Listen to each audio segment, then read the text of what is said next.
Hi, Kyle and Liam. It's Dad. I want to read you this letter from a doctor out in California. His name is Craig Childress.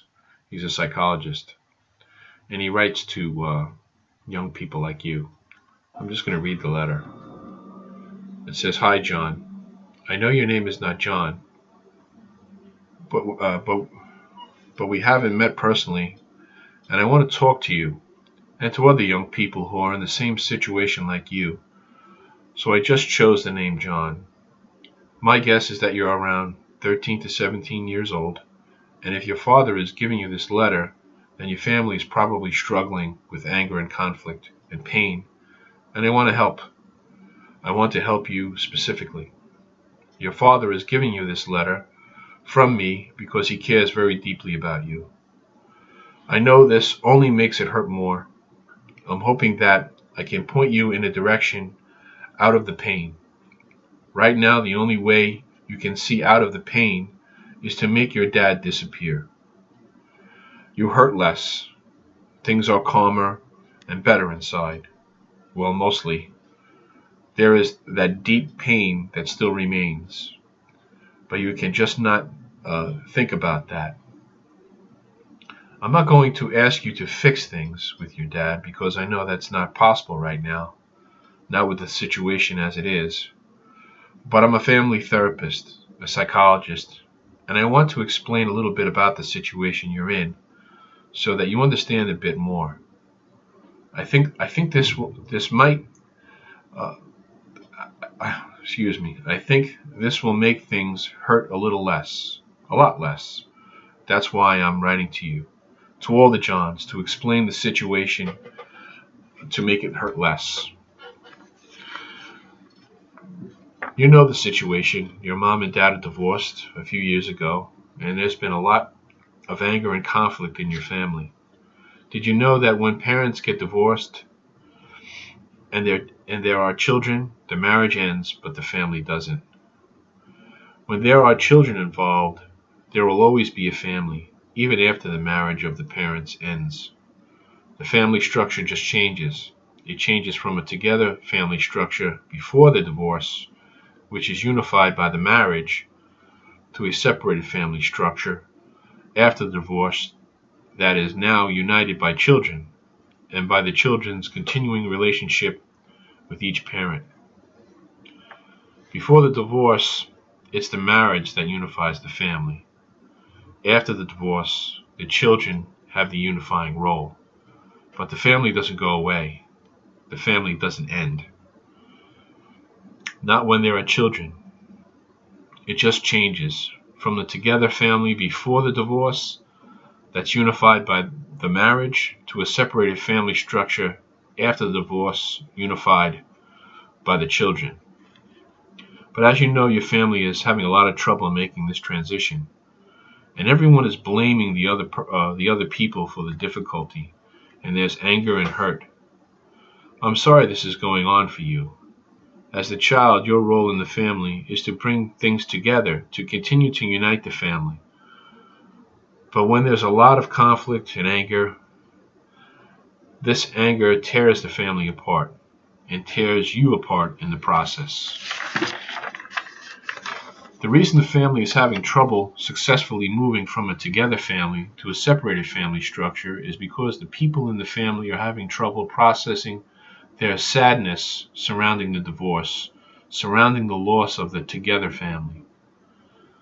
Losing something we value always creates sadness in us.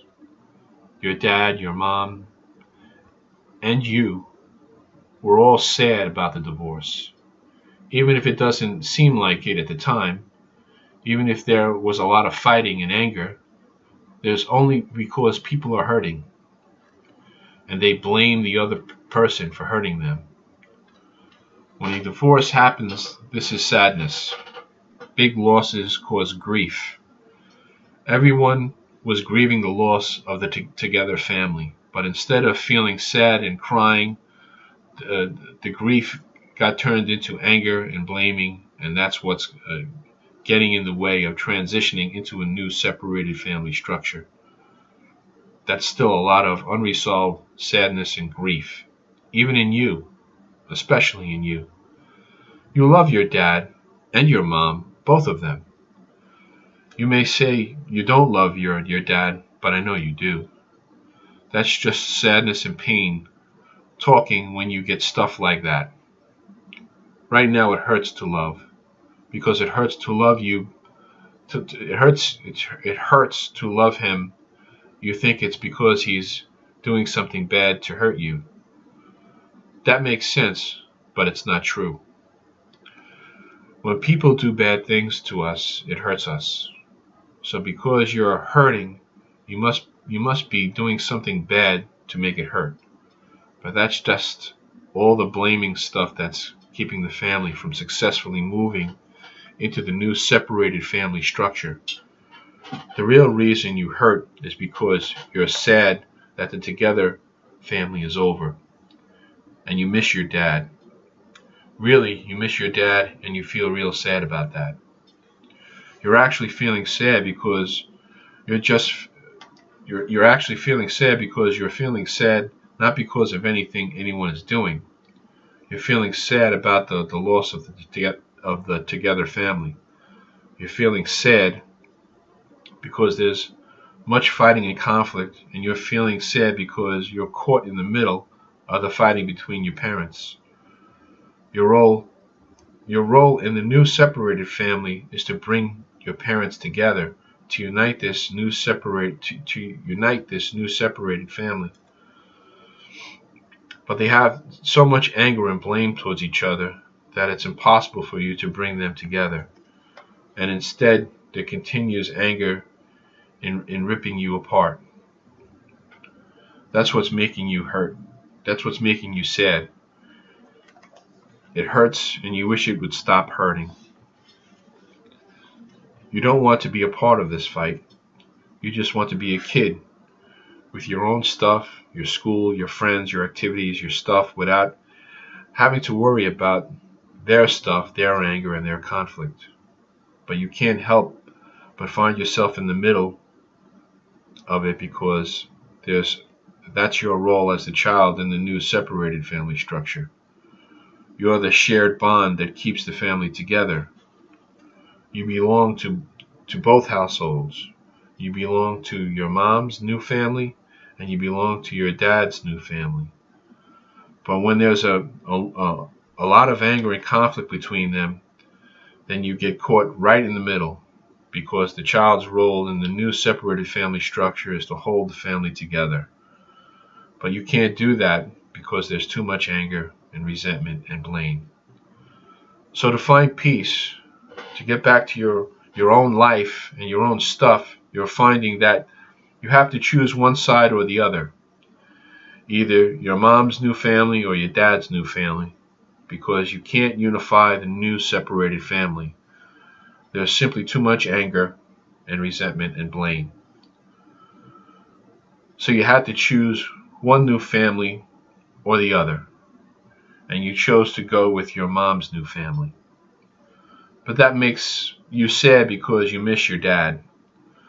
Don't tell me you don't. I know you do. But there's too much anger and conflict. It just hurts too much to try to hold the family together in the new separated family structure. So you have to make a choice. That's okay. I wish you didn't have to choose. I wish you could belong to both new families, your dad's and your mom's. That way, your old family would still be alive. It would just be a new separated family structure instead of the old together family structure. I know that you have to do what you have to do, and that's okay. When you're older, you'll be strong enough to return to your dad and love both your father and your mother. But right now, that's not possible, is it? Right now, in order to find peace, you have to choose. What your dad wants you to know, though, is that he understands the position you're in. No worries. He loves you and will always love you.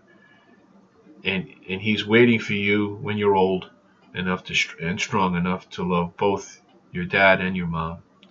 So focus on your life right now and make your dad and mom proud. If you have the chance, text your dad from time to time and let him know you love him too. It'll mean a lot to him. If he tries to pull you back into the middle, just politely let him know that you can't go through that right now because it's so hard to be in the middle. But that someday it'll be better, and it will be better. It's okay to feel sad. When you feel sad, you need a hug. So go get a hug. No need to blame anyone for feeling sad. You just miss the together family, and you wish your dad, and you miss your dad. That's okay to feel those things.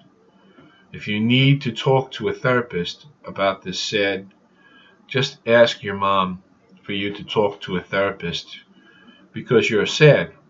Or maybe go to the school counselor and ask them to ask your mom.